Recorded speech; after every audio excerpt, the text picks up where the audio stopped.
Bienvenidos a nuestro estudio bíblico. Estamos muy agradecidos con Dios y felices de estar nuevamente acá. Gracias a Dios por su maravillosa palabra y gracias a Dios por su Espíritu Santo, quien hace viva la palabra de Dios cada vez que la estudiamos, que meditamos en ella y por supuesto cuando la ponemos por obra. Así es que vamos a comenzar como siempre, orando, dándole gracias a Dios por sus misericordias y pidiéndole al Señor que haga su maravillosa voluntad en este día en nuestros corazones. Así es que oremos todos. Padre, en el maravilloso nombre de Jesús, te damos gracias por el privilegio que tenemos una vez más, Señor Dios, de estar delante de tu presencia, sentados a tu mesa, listos y dispuestos a comer del pan espiritual, Señor, que tú has servido para nosotros para el día de hoy.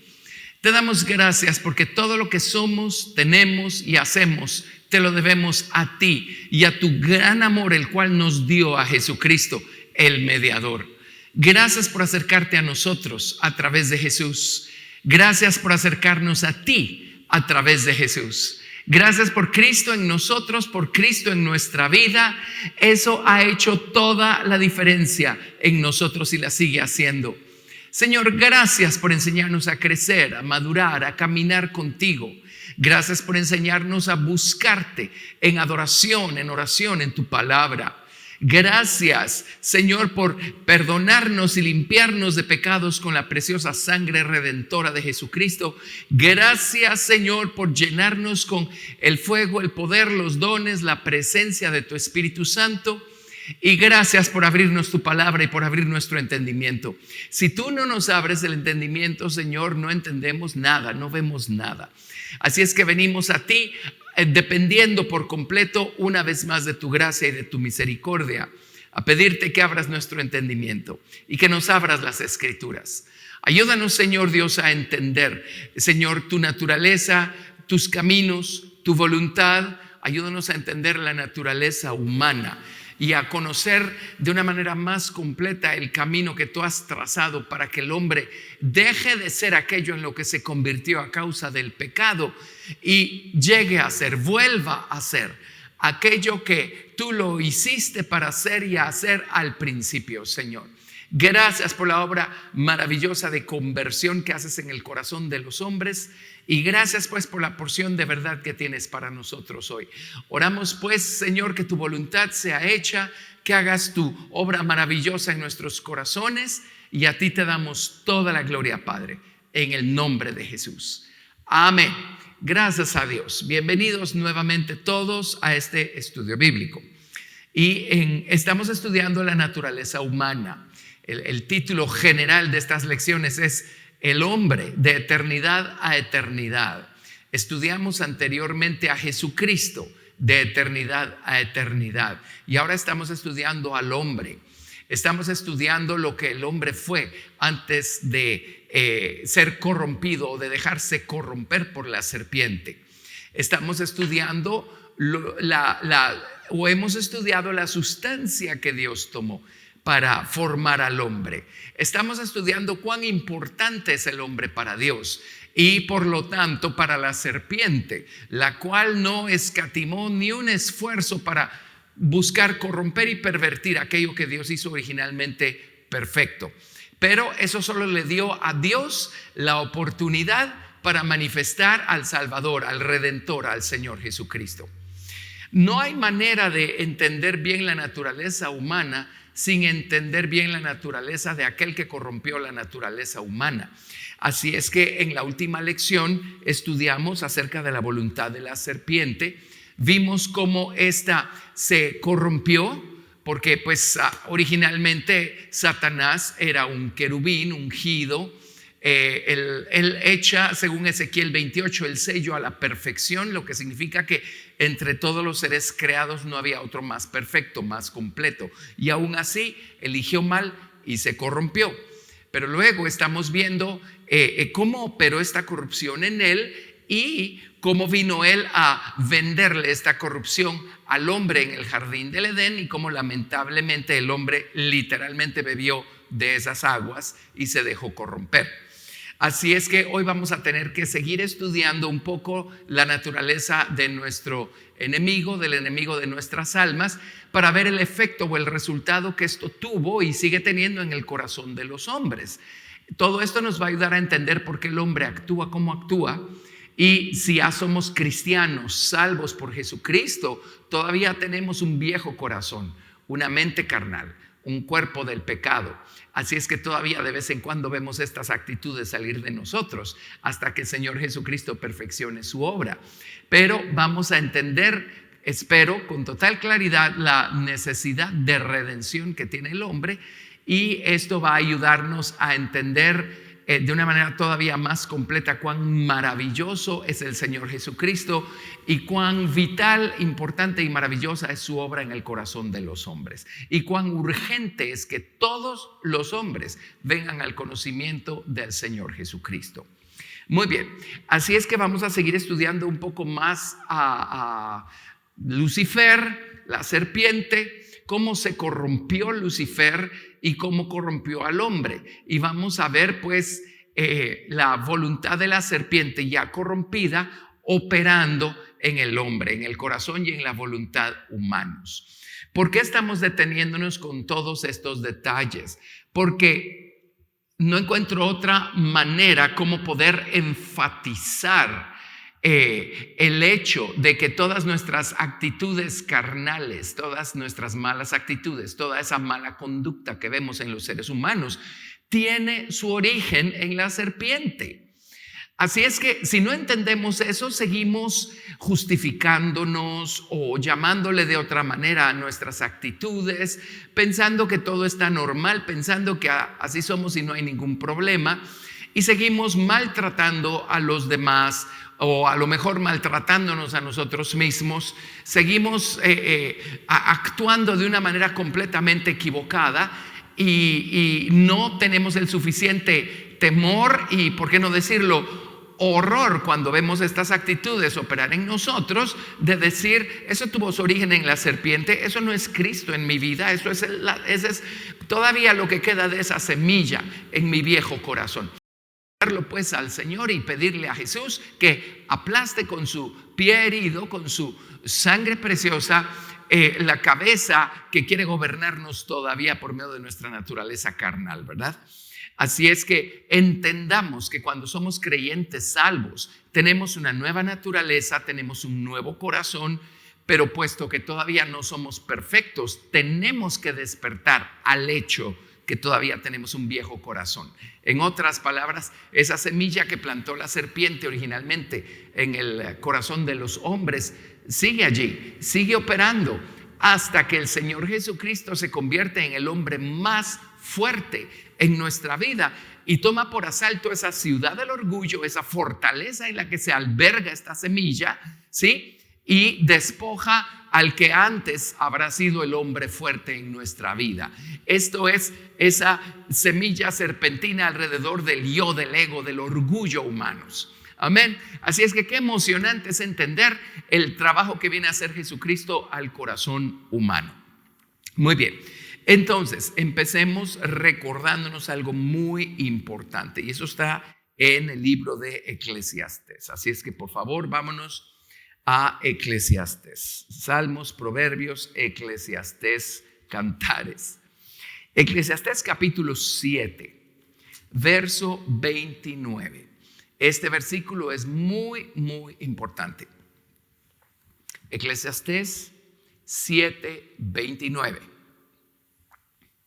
Y allí leemos lo siguiente: he aquí solamente esto he hallado, que Dios hizo al hombre recto, pero ellos buscaron muchas perversiones. ¿De acuerdo? Dios hizo al hombre a su imagen y semejanza.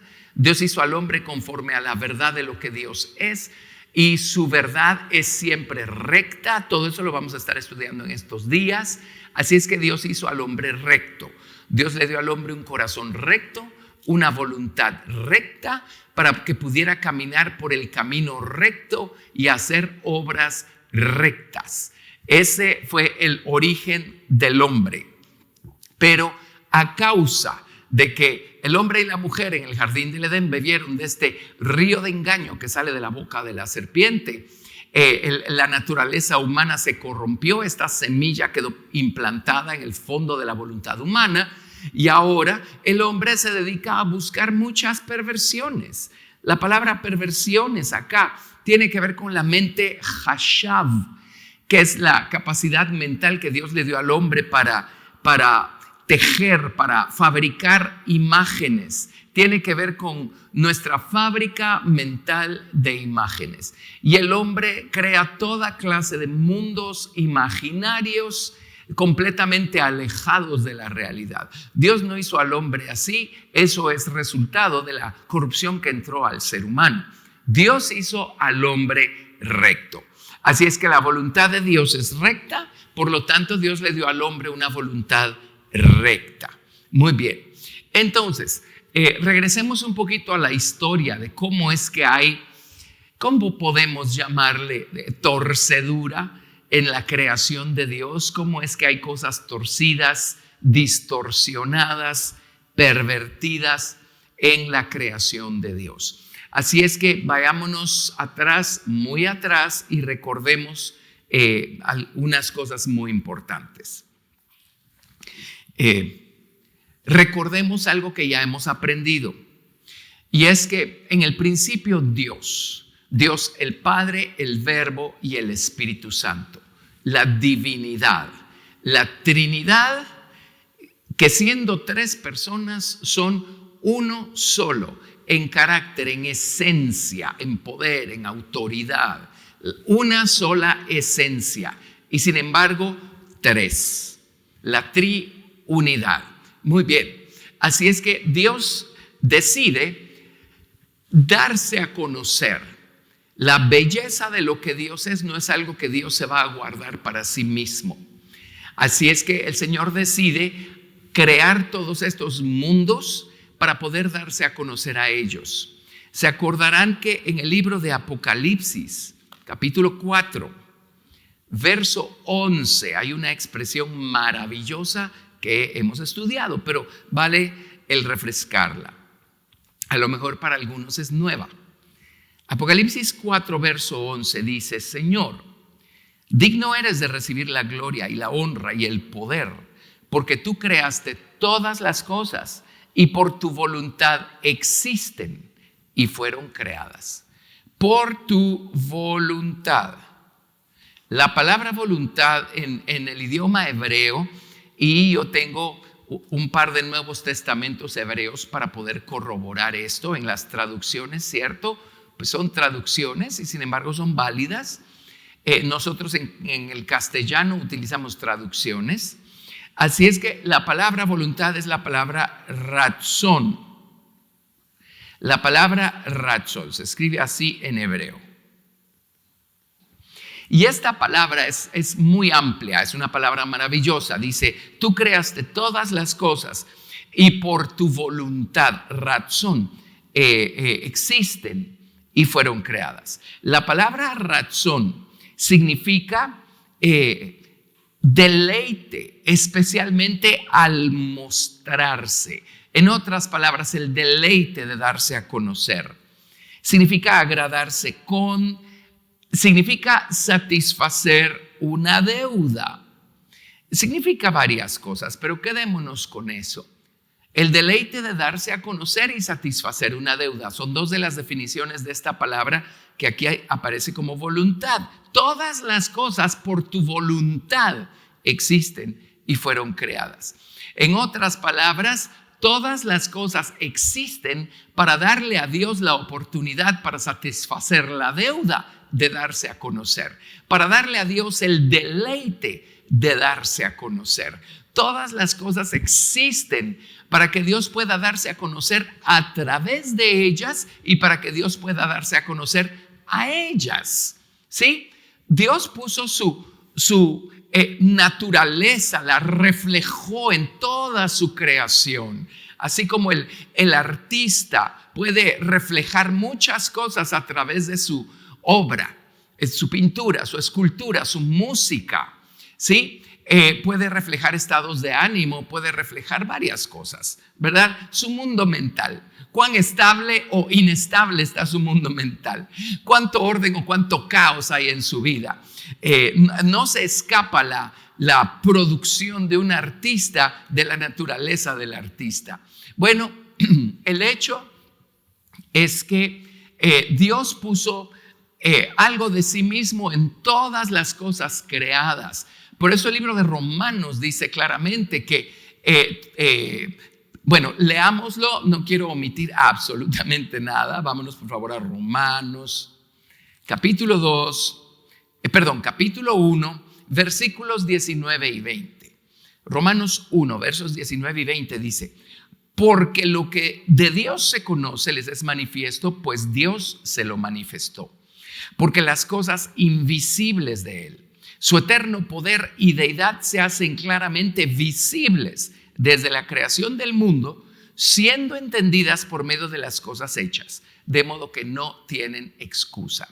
Si alguien quiere conocer a Dios, solo tiene que ver a sus alrededores y ver la obra de Dios, ver la creación de Dios, cómo opera, los principios de operación detrás de todo lo que Dios ha creado.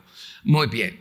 Y por cierto, este mundo, este universo, todo lo que existe, todo aquello de lo que estamos rodeados, no es producto de un accidente, no es producto de una explosión accidental.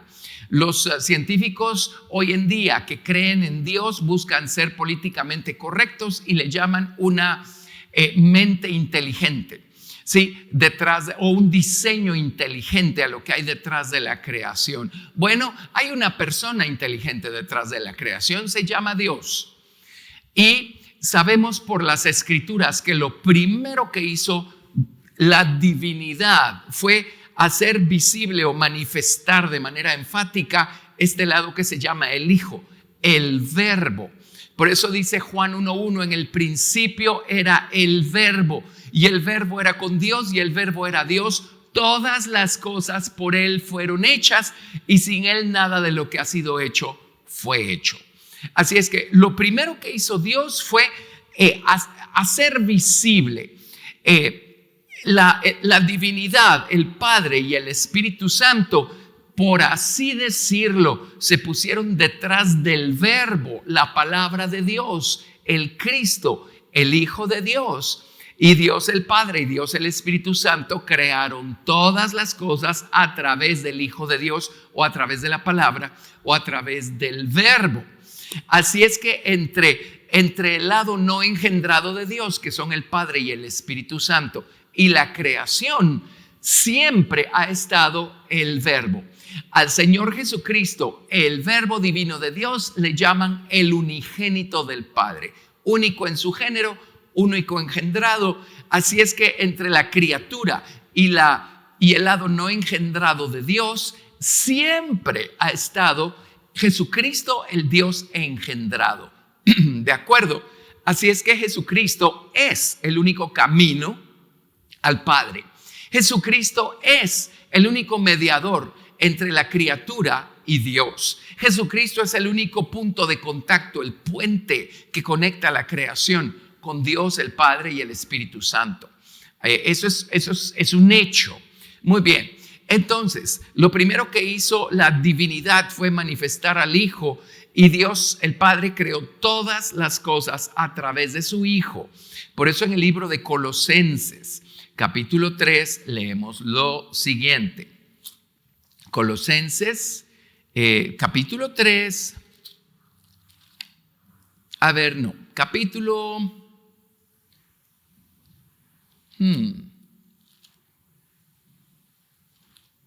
Es capítulo 1, perdón.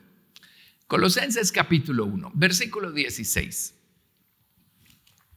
Colosenses 1:16 dice: porque en Él fueron creadas todas las cosas, las que hay en los cielos y las que hay en la tierra, visibles e invisibles, sea tronos, sea dominios, sea principados, sean potestades.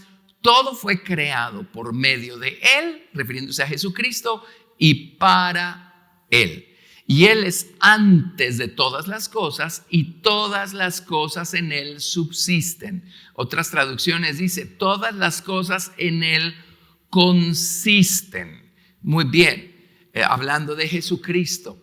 Así es que a través de Jesucristo Dios creó todas las cosas. Ahora, veamos esto. Esto es importantísimo. Job capítulo 26. Job capítulo 26. Job está, por supuesto, antes de los Salmos. Job capítulo 26, versículo 13. Job 26, 13.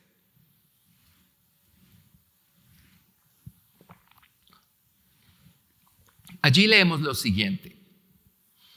Su espíritu adornó los cielos y su mano creó la serpiente tortuosa. Muy bien. Hay dos lados a este versículo, porque efectivamente hay una constelación ahí arriba, que es la constelación de Draco o el dragón, y Dios creó las constelaciones, Dios creó todas las cosas. Por supuesto que podemos entenderlo de esa manera. Pero la serpiente tortuosa, interesantemente, es un título que se le da a un individuo también, un individuo angelical, por supuesto. Así es que este versículo también nos da la evidencia que Dios creó a este ser. Vámonos, por favor, a Isaías 27, verso 1. Isaías 27, verso 1. La única persona a la que se le da este atributo, la serpiente tortuosa, es a la persona de Leviatán. Y sí, hay personas que dicen, Leviatán es el diablo. No exactamente, en un lado de la balanza. En el otro, por supuesto, estamos hablando de la misma naturaleza, porque esto fue lo que corrompió a Lucifer y no solamente a Lucifer. Estamos hablando de esta misma naturaleza, así es que sí, por eso dos de los nombres del diablo son serpiente y dragón, y Leviatán pues es personificada como una serpiente formidable. Así es que en ese lado de la balanza sí son lo mismo en cuanto a naturaleza, en cuanto a esencia, pero en el otro lado de la balanza, déjenme explicar. Explico el otro lado de la balanza.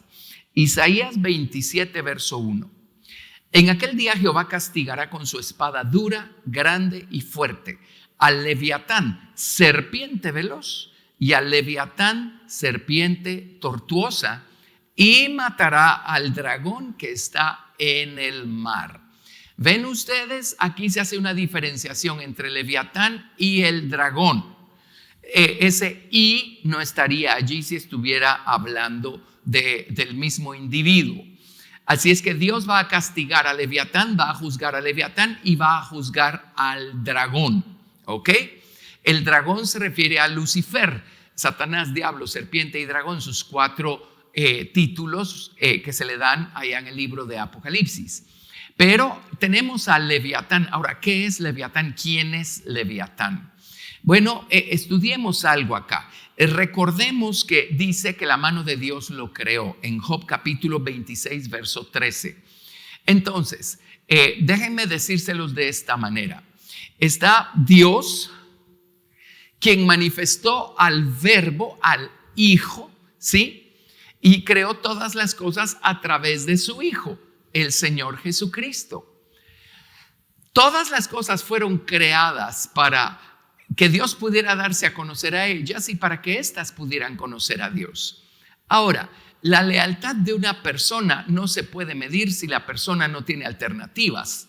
Si solo hay una cosa que adorar, si solo hay una cosa a la cual darle nosotros nuestra obediencia, nuestro respeto, entonces pues todo el mundo estaría dándole su obediencia y su respeto a esa una cosa. Por ejemplo, en el milenio, cuando Jesucristo haya atado al diablo y Jesucristo esté reinando aquí sobre la tierra de manera literal, de manera física. Ahora, Él no es una cosa, pero el mundo en esos días no va a tener otra opción, otra alternativa. Todas las naciones van a subir a Jerusalén a adorar al Hijo de Dios. Por supuesto tienen una voluntad, y el libro de Zacarías dice que hay gente a las que se les va a ocurrir no subir. El hecho es que no tienen otra cosa que adorar. La Biblia dice: en aquel día Jehová será uno y uno su nombre.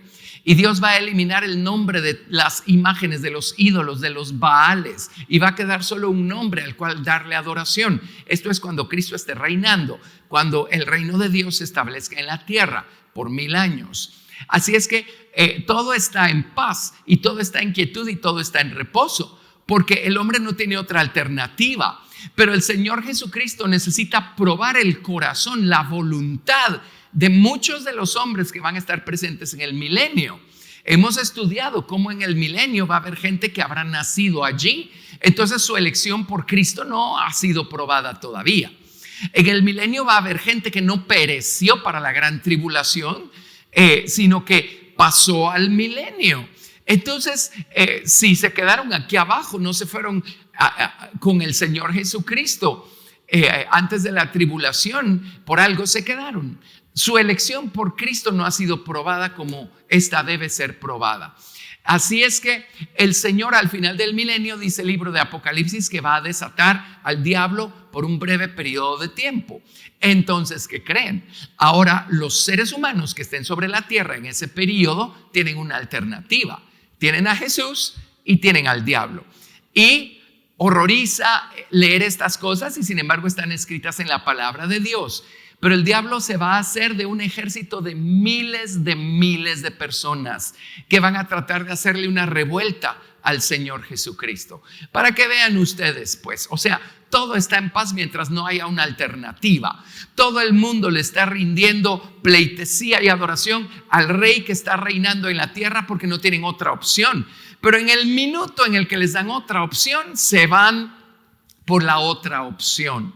Bueno, nuestra devoción a Jesús, nuestro amor por Jesús, el decir que lo tenemos no tiene mucho valor hasta que esto es probado. Por eso existen las pruebas. Por eso el Señor nos hace pasar por situaciones complicadas de vez en cuando. Porque allí el Señor nos da el privilegio y la oportunidad de hacer una elección y de decir: Señor, yo sigo eligiendo por ti, no importa qué. No importa los problemas que esto me generen, no importa las persecuciones que esto me traigan, no importa que los demás no estén eligiendo por ti. Yo elijo por ti. Y de esa manera nuestra elección por Cristo queda probada, comprobada, afirmada. Esta nos arraiga más en Cristo, nos hace dar más fruto, y el Señor tiene un grande galardón esperando por nosotros. Así es que al principio, lo primero que Dios creó fue a Leviatán. La raíz de la palabra Leviatán es Leví, que es la tribu del sacerdocio. Hay muchos misterios acá, pero si nos vamos nosotros a otras porciones de la palabra de Dios, por ejemplo, vámonos a ver, creo que quiero otra vez Eclesiastés. Vámonos nuevamente a Eclesiastés, que está por aquí cerca.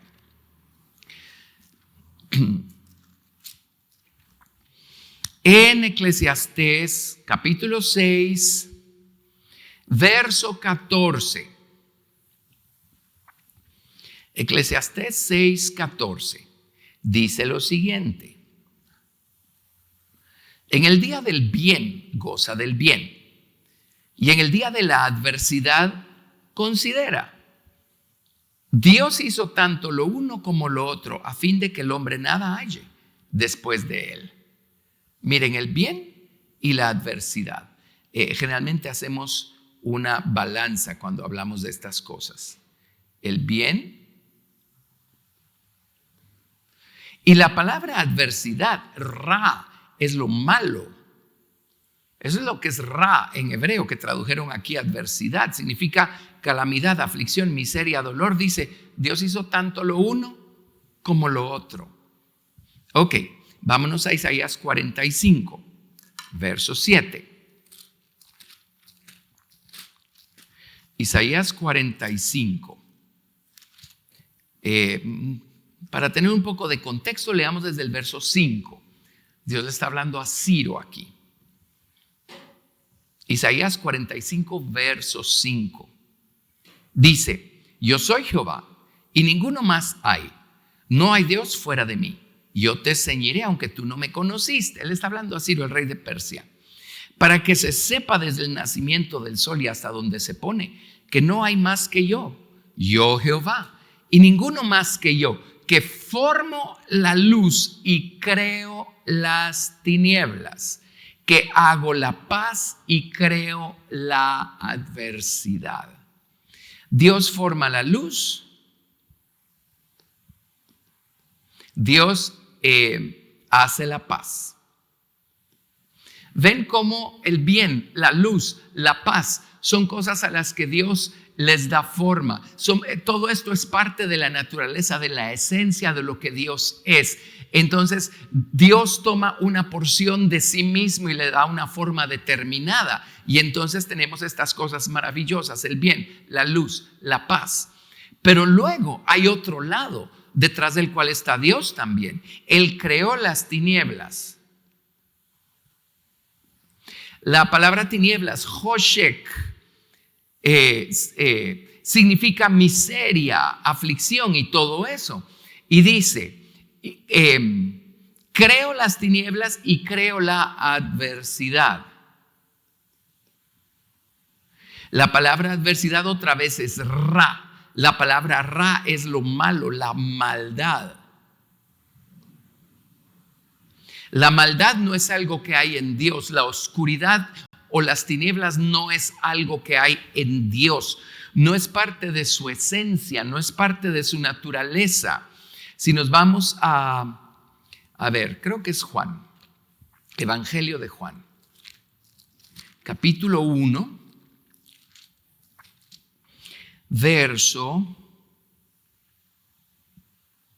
No es Juan. Es Primera de Juan. Disculpen, vámonos a Primera de Juan. Primera de Juan. Sí, eso es lo que queremos. Primera de Juan, capítulo 1, verso 5. Dice: este es el mensaje que hemos oído de él y os anunciamos. Dios es luz y no hay ningunas tinieblas en él.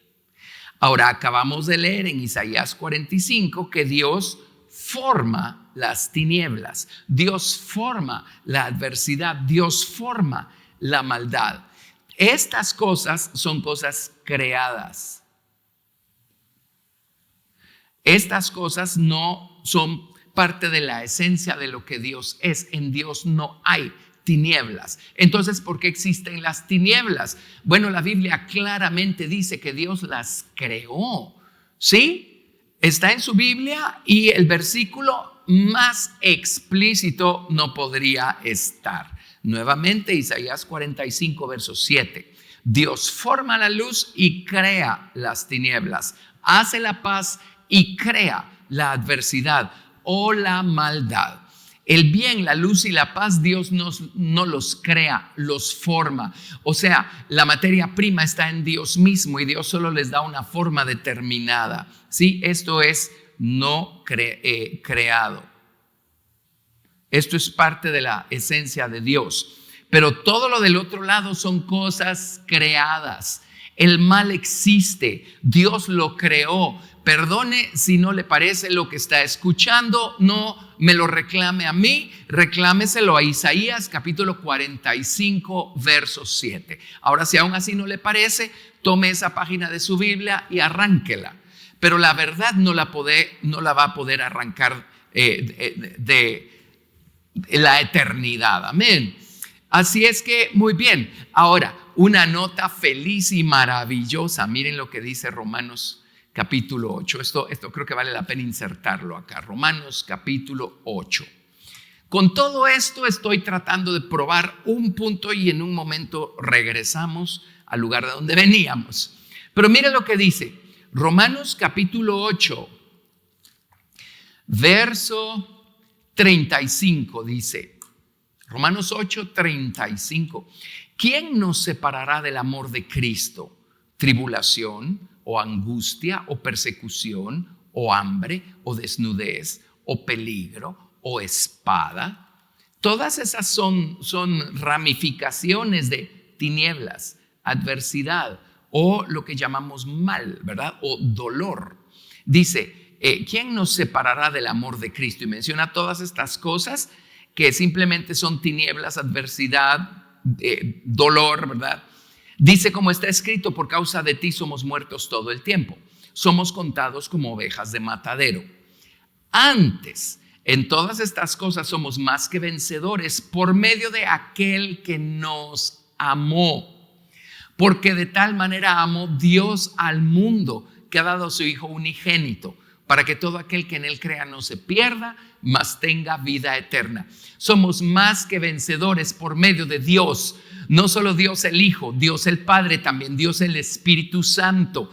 ¿Por qué somos más que vencedores por medio de Dios? Porque Dios no es una criatura, Él es el creador. Y todas estas cosas son creación, son cosas creadas. ¿Por qué las creó Dios? Para ayudarnos a nosotros a hacer una elección por Jesucristo. Ok, verso 38. Por lo cual estoy seguro de que ni la muerte, ni la vida, ni ángeles, ni principados, ni potestades, ni lo presente, ni lo porvenir. Entre paréntesis, lo presente y lo porvenir tiene que ver con el tiempo, y el tiempo es una creación. Ok, ni lo alto, ni lo profundo, ni ninguna otra cosa creada. En otras versiones dice ni ninguna otra criatura. ¿Qué lista de criaturas nos está dando aquí la Biblia? Todas estas criaturas: tribulación, angustia, persecución, hambre, desnudez, peligro, espada, la muerte, la vida, ángeles, principados, potestades, lo presente, lo porvenir, lo alto, lo profundo. Esa es la lista de cosas creadas o de criaturas que está siendo enumerada acá. Dice, ninguna cosa creada nos podrá separar del amor de Dios que es en Cristo Jesús, Señor nuestro. Porque nuestra comunión es con el Creador, no con la creación. Todas estas criaturas, todas estas cosas que Dios creó, que se clasifican en tinieblas, adversidad, maldad, todas esas cosas existen para darle al hombre la oportunidad, la responsabilidad de hacer una elección.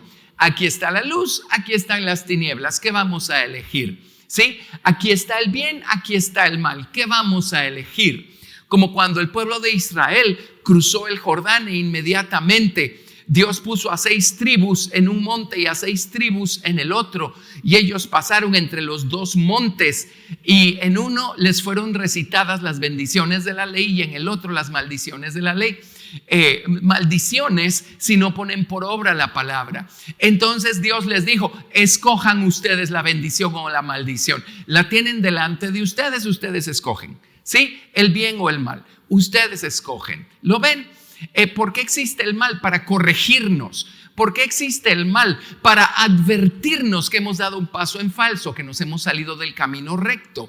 ¿Por qué existe el mal? Para amonestarnos, para llamarnos la atención, para hacernos volver al camino recto. ¿Por qué existe el mal? Para darnos la responsabilidad de hacer una elección. ¿Qué vamos a elegir? Amén. Gloria al Señor. Así es que digo todo esto, a ver dónde estamos. Digo todo esto porque Dios creó a Leviatán a través del Señor Jesucristo. Lo primero que Dios hizo fue crear a Leviatán. Por eso empezamos por allí. En Job capítulo 26, verso 13 dice que Dios creó a la serpiente tortuosa. Y en Isaías 27, verso 1, ese es el título que se le da a Leviatán. Así es que lo primero que el Señor Jesucristo creó fue a la persona de Leviatán. ¿Por qué? Porque entonces Jesús procedió a crear todo lo demás. Antes de hacer el mundo físico, el mundo nuestro, el Señor hizo el mundo angelical. ¿Cómo lo sabemos? Vámonos al libro de Job. Job lo prueba también. Vámonos a Job. Antes de hacer a los hombres, de hacer los planetas, de hacer este universo físico, Dios hizo a los ángeles. En Job capítulo 38 tenemos la prueba de aquello. Job capítulo 38 verso 4. Job 38, 4. Allí dice: ¿dónde estabas tú cuando yo fundaba la tierra? Házmelo saber si tienes inteligencia. ¿Quién ordenó sus medidas, si lo sabes? ¿O quién extendió sobre ella cordel? ¿Sobre qué están fundadas sus basas? ¿O quién puso su piedra angular cuando alababan todas las estrellas del alba y se regocijaban todos los hijos de Dios? Las estrellas del alba se refiere a ángeles, los hijos de Dios se refiere a ángeles. En Job capítulo 1 vemos cómo se presentaron delante de Dios los hijos de Dios, entre los cuales vino también Satanás, dice, ángeles. Y las estrellas del alba, ¿se acuerdan que Lucifer, Heilel, antes de corromperse, Heilel era su nombre?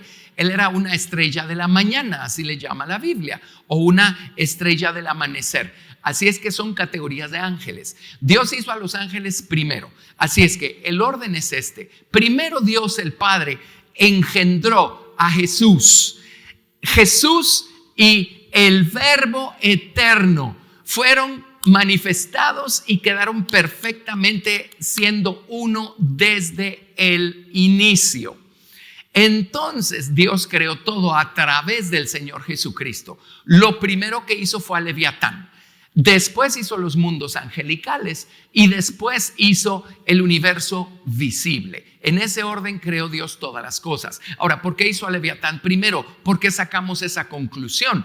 Porque antes de crear cualquier otra cosa, Dios ya le había dado a la creación una alternativa para probar su elección, para probar la sinceridad de su elección, para probar la sinceridad del amor que dirían o dirán profesarle al Señor Jesucristo, el creador de todas las cosas. Lo primero que Dios hizo pues fue a Leviatán. Así es que aquí no hay pierde. Dios creó la serpiente tortuosa, Dios creó las tinieblas, Dios creó la adversidad, Dios creó la maldad. No hay manera de perdernos con esto. Amén. Y en la cita que les di anterior de Eclesiastés, dice, de Dios viene tanto una cosa como la otra, para que el hombre afuera de Dios no encuentre nada. O sea, si esa cosa existe, fue creada. Y que yo sepa, solo hay un creador, y es Dios el Padre a través del Señor Jesucristo, que creó todas las cosas. Amén. Muy bien. Entonces, lo primero que Dios hizo fue a Leviatán. Ya estando Leviatán aquí, todos los mundos que Dios creó, empezando con el mundo angelical, tuvieron una alternativa. Dios creó ángeles para presidir sobre los mundos de habitantes que Dios puso sobre este planeta. Esas son lecciones que ya hemos hecho. En la Biblia está la evidencia. La Biblia habla de pueblos de otros tiempos cuya memoria pereció con ellos, de los que no sabemos nada hoy. Dígame usted de quiénes está hablando. En Génesis 1:2, la tierra estaba desordenada y vacía, en ruinas, en caos. Todo estaba confundido y trastornado. ¿Por qué? Ya lo hemos estudiado. La Biblia claramente dice que Dios no formó la tierra de esa manera. En el libro de Isaías y en Jeremías capítulo 4, esa condición está conectada con la ira de Dios. Así es que Dios ya había juzgado esta tierra. Por eso aparece en esa condición en Génesis 1:2. Y Dios empieza a levantarla de esa condición a partir de Génesis 1:3. Muy bien, así es que Dios levantó ángeles para presidir sobre esos mundos anteriores. En el libro de Apocalipsis se habla del abismo. Es el mismo abismo que se menciona en Génesis 1:2. Las tinieblas estaban sobre la faz del abismo. En el libro de Apocalipsis, ese abismo sin fondo tiene a un príncipe que se llama Abadón y está atado, está encadenado. en ese abismo. Dígame usted entonces de dónde sale, quién es Abadón. E igualmente cuando no estudiamos la Biblia con el cuidado debido, decimos, Abadón es Lucifer. No, Lucifer no está encadenado, Abadón sí lo está. Entonces no puede ser la misma persona.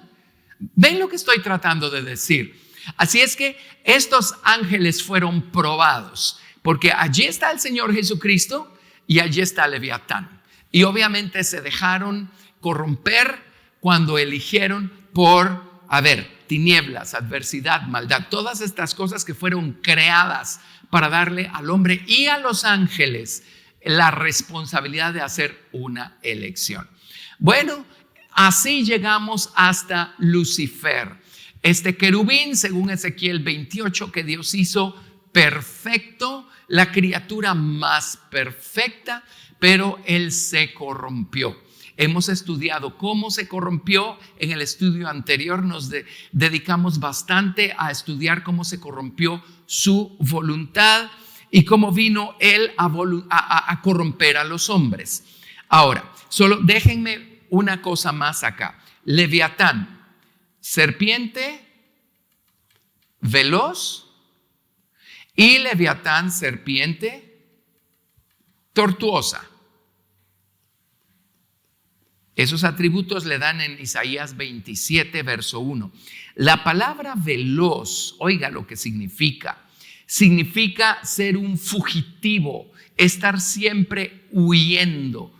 En otras palabras, estar siempre alejándonos o alejándose. Y la raíz de la palabra veloz significa huir, escapar repentinamente. Así es que esta naturaleza de Leviatán, veloz, es la de siempre alejarse de la luz, por definición. Leviatán es alguien a quien Dios creó con este atributo de siempre estarse alejando de la luz. Jesucristo es la luz verdadera, la luz que alumbra a todo hombre que viene a este mundo, le guste o no a los hombres. Y Leviatán, su naturaleza es siempre estar alejándose, siempre estar escapando, siempre estar huyendo, siempre estar escapando de la verdad, huyendo de la verdad, huyendo de la corrección, huyendo de la luz, siempre estar huyendo. Así es que Leviatán, a través de esta naturaleza, se corrompió Lucifer, el diablo, la serpiente. Y desde que se corrompió, ¿qué está haciendo? Está siempre huyendo, alejándose de lo que es verdadero y estableciendo él su propia verdad, entre comillas, y diciendo, ¿por qué no puede ser así? ¿Por qué no puedes? ¿Por qué siempre tiene, ¿por qué no puede ser así? ¿Por qué no de paso puede ser de la otra manera? Entonces, cuando la serpiente entró al corazón de los hombres inmediatamente empezaron a alejarse de la luz, a alejarse de la verdad, a huir de Dios, a esconderse de Dios. Dígame si es lo que pasó o no en el jardín del Edén.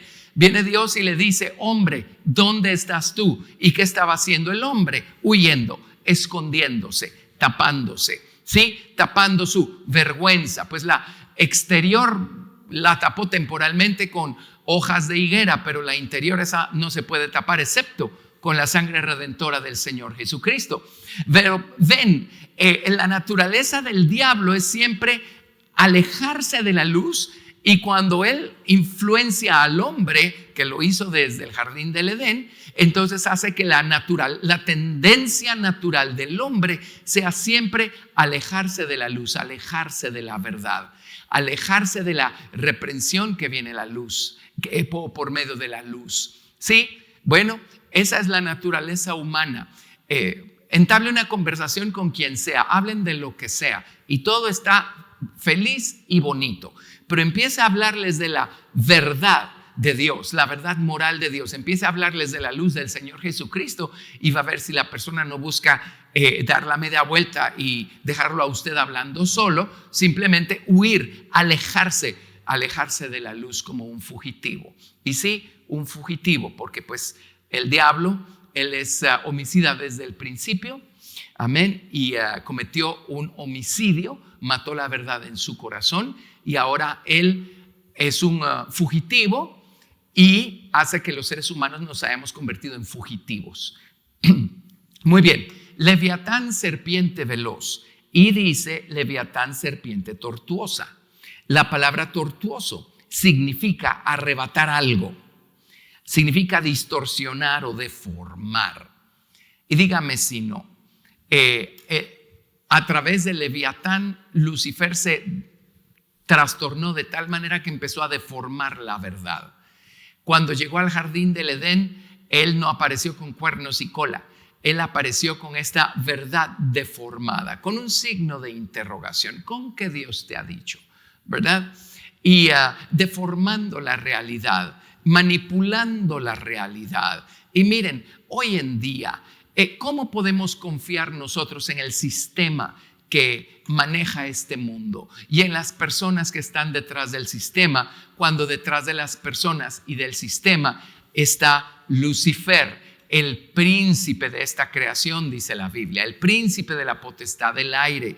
Su naturaleza es deformar, distorsionar, torcer. Así es que tengamos mucho cuidado, porque hoy en día lo vemos más que nunca. La batalla se ha convertido en una batalla intelectual y viene el enemigo a través de toda esta gente que no ha sido regenerada por medio de la sangre del Señor Jesucristo, y empiezan a distorsionar la verdad, a torcer la verdad, y sus razonamientos parecen tan lógicos y tan sensatos que el hombre no es capaz de discernir el mal que hay detrás, el engaño que hay detrás, y los hombres están cayendo en ese engaño, literalmente bebiendo de ese río de engaño que sale de la boca del dragón. Así es que por naturaleza, Leviatán es un fugitivo, siempre huye, siempre se aleja de la luz, se aleja de la verdad. Y por el otro lado, por naturaleza, todo lo tuerce, todo lo deforma, todo lo distorsiona, ¿sí? Entonces ahí vemos ese manipuleo de los hechos a los que estamos expuestos todo el tiempo. Usted vea un noticiero que tiene esta tendencia y luego compare esa noticia con un noticiero que tiene esta otra tendencia, y va a encontrar, ahí está la noticia, pero dos perspectivas completamente diferentes, dos énfasis completamente diferentes. Mire qué cosa. Y al final a lo mejor ninguno de los dos está dibujando el cuadro completo de tal y como fue el hecho. Entonces, bueno, qué mundo en el que vivimos, ¿verdad? Todo esto a causa del pecado. Entonces,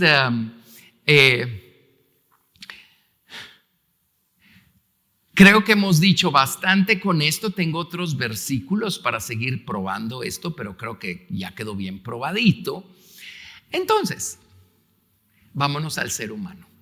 Así es que tenemos a Leviatán, tenemos a la serpiente en el jardín del Edén que corrompió al hombre, y tenemos al hombre con toda esta corrupción que entró a su corazón. Bueno, ahora ¿qué vamos a hacer? La naturaleza humana está corrompida, está torcida, está trastornada, tergiversada, y el hombre ahora por naturaleza vive como un fugitivo, alejándose de Dios, escondiéndose de Dios, huyendo de la luz, huyendo de la verdad y deformando, trastornando la verdad, manipulándola a su conveniencia. Y esa es la historia del ser humano desde entonces. Un día Dios decidió entrar en pacto con un hombre, con Abraham. Dios confirmó el pacto de Abraham con Isaac, el hijo de Abraham, y luego con Jacob, el hijo de Isaac. Y después Dios confirmó ese pacto con la descendencia de Jacob, que son las 12 tribus de Israel. Y pues para hacer corta una historia más larga, las 12 tribus de Jacob se encontraban en Egipto cuando llegó el momento, y Dios mandó a Moisés, el libertador, a liberarlos de esos 400 años de esclavitud. 430 años estuvieron en Egipto, de los cuales 400 años fueron hechos esclavos en el grado que sea, que obviamente fue en aumento según la historia. Y viene Dios y los toma para sí. toma un pueblo para sí, redime o rescata a ese pueblo suyo con el cual Dios entró en pacto a causa del pacto que hizo con Abraham. Y Dios los toma para sí y Dios se los lleva al monte de Sinaí, ¿verdad? ¿Qué hace Dios en el monte de Sinaí? En el monte de Sinaí Dios les da su ley, Dios les da su palabra. Ahora, la naturaleza de todo ser humano está corrompida, pervertida, distorsionada a causa del pecado. Eso incluye la naturaleza de todo el pueblo de gente que Dios sacó de Egipto y se los llevó a Canaán, pero pues ahora los tenemos estacionados en el monte de Sinaí. Su naturaleza interior está corrompida, como la de todos los demás seres humanos. Pero miren lo que hizo Dios. Y esta lección, con esto nos vamos a detener, y la semana entrante, Dios mediante, vamos a ver todo esto con más detalle. Pero ¿qué hizo Dios? Dios les dio su ley moral en el monte de Sinaí. ¿Cuál es el propósito de la ley moral de Dios? Restringir las acciones de los hombres para que, aunque tuvieran una naturaleza corrompida y pervertida a causa del pecado, esta voluntad torcida en ellos no los hiciera escoger por el camino torcido y hacer obras torcidas. Vino Dios y les dio una ley de rectitud en el monte de Sinaí.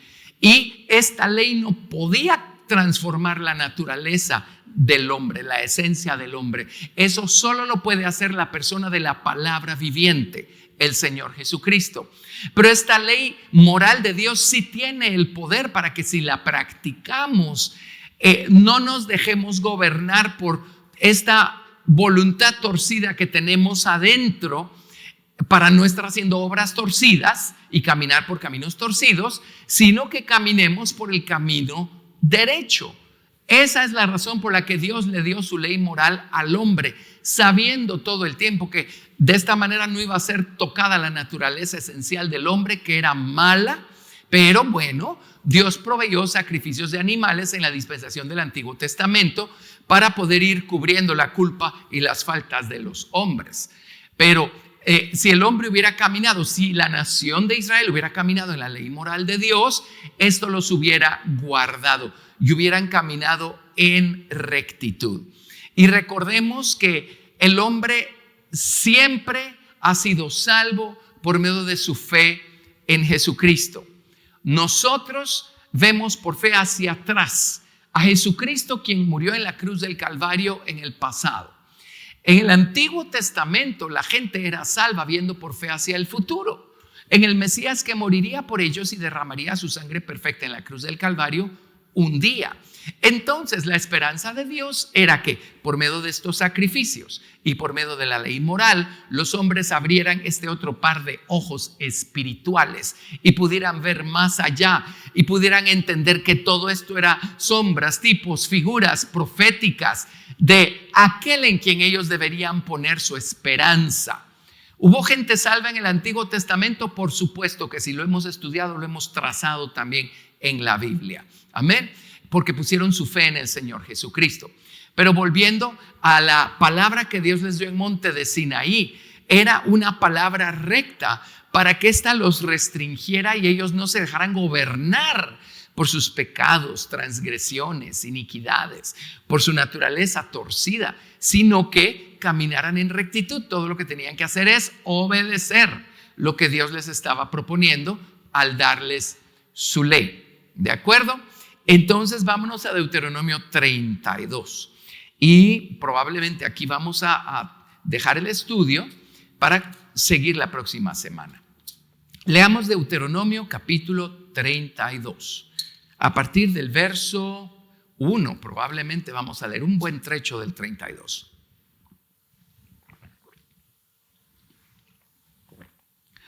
En Deuteronomio 32 verso 1 dice: Escuchad, cielos, y hablaré, y oiga la tierra los dichos de mi boca. Goteará como la lluvia mi enseñanza, destilará como rocío mi razonamiento, como la llovizna sobre la grama y como las gotas sobre la hierba. Porque el nombre de Jehová proclamaré, Engrandeced a nuestro Dios, Él es la roca cuya obra es perfecta, porque todos sus caminos son rectitud. Y entre paréntesis les voy a probar cómo la Biblia a la palabra de Dios le llama una palabra recta. Ok, porque todos sus caminos son rectitud. Dios de verdad y sin ninguna iniquidad en él. En su esencia no hay tinieblas, no hay maldad. ¿Sí? Estas son cosas que fueron creadas para probar al hombre y a los ángeles también. Ok, verso 5.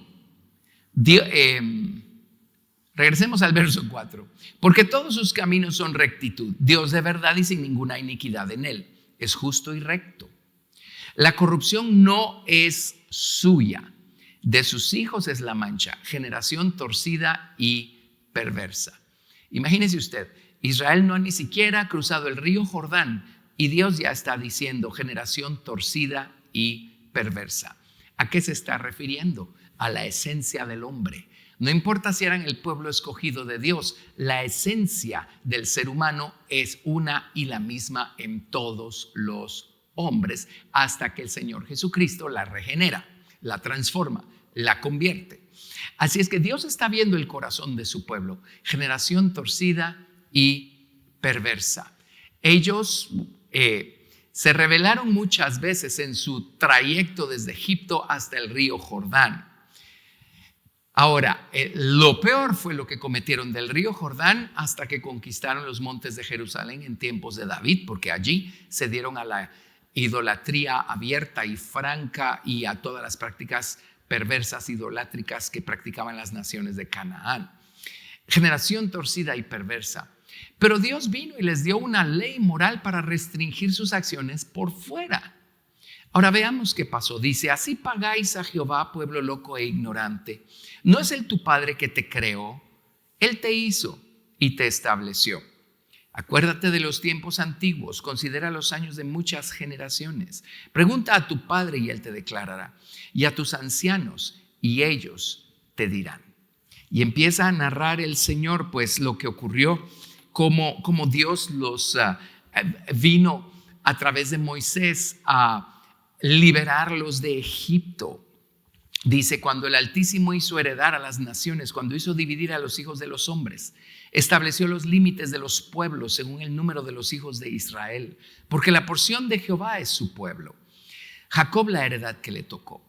Le halló en tierra de desierto y en yermo de horrible soledad. Lo trajo alrededor, lo instruyó, lo guardó como a la niña de su ojo. ¿Dónde lo instruyó? Sino en el monte de Sinaí.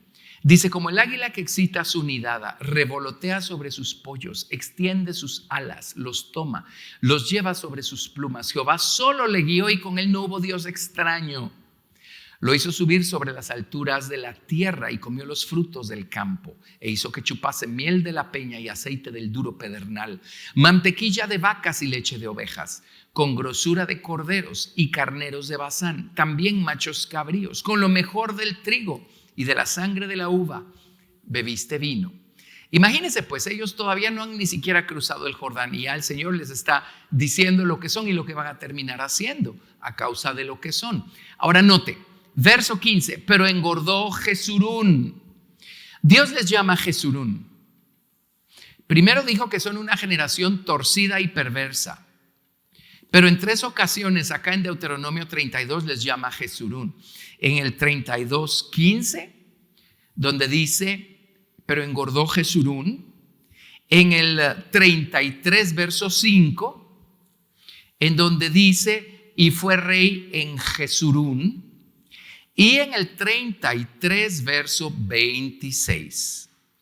No hay como el Dios de Jesurún, quien cabalga sobre los cielos para tu ayuda, sobre las nubes con su grandeza. Jesurún es uno de los nombres por los que Dios llamó al pueblo de Israel. ¿Saben qué significa Jesurún? Recto.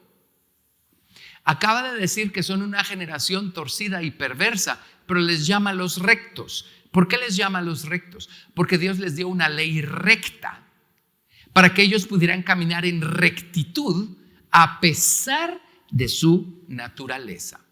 Y hoy nosotros los creyentes tenemos a Cristo trabajando por dentro, transformando y convirtiendo nuestra naturaleza, pero todavía no somos perfectos. Todavía tenemos una vieja naturaleza que es torcida y perversa. Pues esa es su naturaleza. Entonces, ¿qué creen?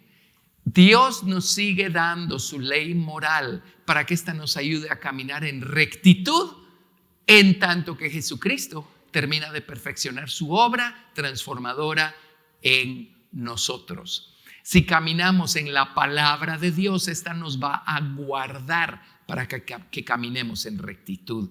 Por eso Dios, por un lado, les llama, regresando al pueblo de Israel en Deuteronomio 32 y 33, una generación torcida y perversa, y por el otro lado, 3 veces les llama Jesurún, gente recta, porque Dios les dio una palabra recta, se las confió a ellos, se las reveló a ellos. Dios esperaba que ellos la pusieran por obra y caminaran rectamente. Bueno, la próxima semana vamos a seguir y Dios mediante vamos a descubrir qué hizo la nación de Israel con esa palabra. Así es que gloria al Señor. Gracias a Dios por todo lo que podemos aprender. No tenemos idea de lo que Dios ha puesto en su palabra hasta que el Señor nos da idea de lo que Él ha puesto en su palabra. Bendito Dios que nos abre su palabra y abre nuestro entendimiento. La palabra de Dios es el tesoro más grande con el que contamos. Así es que gracias al Señor. Vamos a orar y gracias por haber estado con nosotros en este estudio. Padre, en el nombre de Jesús, te damos gracias por toda la luz, toda la verdad, Señor, con la que nos alumbras, con la que nos iluminas, haciéndonos ser sabios, inteligentes, Señor, prudentes, conocedores de tus caminos. Ayúdanos, Padre Santo, a elegir siempre por ti, por Cristo, por la verdad, por la luz. Y ayúdanos a dejar que la rectitud de tu palabra siga restringiéndonos y guiándonos a caminar rectamente, a pesar de que todavía no seamos perfectos. Señor, gracias por lo que has provisto, pero por encima de todo, gracias por Jesucristo, quien viene al corazón a transformarlo desde adentro. Señor, gracias por ayudarnos a entender estas maravillas, a entender tu palabra, tus caminos, tu plan maestro. Gracias por este día. Oro que esta palabra dé mucho fruto en nuestros corazones. Danos el entendimiento y la sabiduría. Ilumínanos con ella. Haznos tener una relación personal contigo a través de lo que acabamos de escuchar, Padre, y bendícenos. Nosotros bendecimos tu nombre, te amamos y te damos toda la gloria en el nombre de Jesús. Amén. Dios los bendiga y hasta el próximo estudio.